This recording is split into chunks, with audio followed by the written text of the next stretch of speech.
How to use Apple Music on iPhone and know all services. To get started, first of all go ahead and open up the music application on your phone.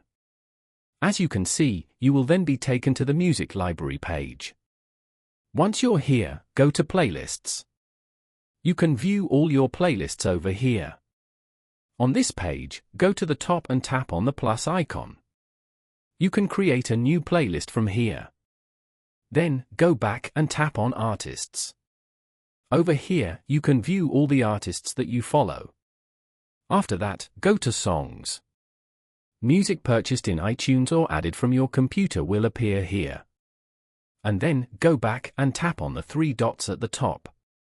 Tap on Edit Sections. From here, select the section you want to add to your library. For example, Albums. Then, tap on the tick icon.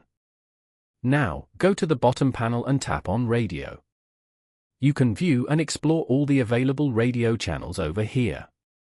If you want to search for any music, artist or radio, then go to the bottom right corner and tap on the search icon. Type in the keyword that you're looking for in the search bar. Then, tap on the search key.